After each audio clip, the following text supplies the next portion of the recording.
Malinaw po, hindi po pwedeng maging malinis ang Marcos Jr. sa kabila ng iskandalo hindi lang sa mga flood control projects kundi sa kakurakutan pagdating sa DPWH. Bakit po hindi siya po pwedeng magmalinis? Unang-una, siya po ang pumili kay Martin Romualdez bilang speaker.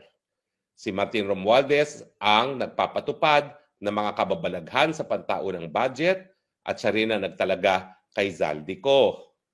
Bukod pa po dyan, siya rin po ang nagpo-propose ng national budget kung saan maraming mga proyekto naroroon ay pinagkakakitaan na nga ng mga senatong at congressman. At bukod pa dyan, may kapangyarihan siya na kapag binago ng mga congressman at senatong ang kanyang sinumiting budget na NEP, po pwede niyang i-veto gaya ng ginawa ni Tatay Digong, hindi naman po niya ginawa. As it turns out din, ang sabi ni Chavit Singson, ang mga diskaya rin ang kontratista ng mga Marcoses sa norte. So ibig sabihin, kung anong patakaran ng mga diskaya sa ibang lugar ng Pilipinas, ganun din ang kanilang patakaran sa norte. Ibig sabihin, talaga pong dawit ang Marcos Jr.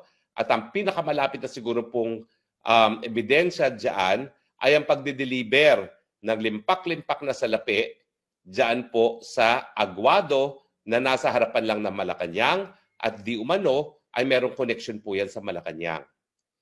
So ako po, siguro sabihin nyo na malisyosong isipan ko, abay ang iniisip ko, ang talagang naging bagman dito ay si Zaldico, ang mga nagbenepisyo, ano lang naman po ito, no? Talagang ewan ko ba? Kumbaga haka-haka na wala pang patunay, bukod sa talagang dawit na si Martin Romualdez at saka si Zaldico dahil sa kanila nag-deliver ng pera. Pero hindi kasi ako mapaniwala na ganitong kalaki mga salapi, bilyon-bilyon, taon-taon, ay nakukurakot na hindi alam ng presidente, lalong-lalo na pinsan niya mismo ang speaker at ang anak niya ay miyembro mismo ng Kamara.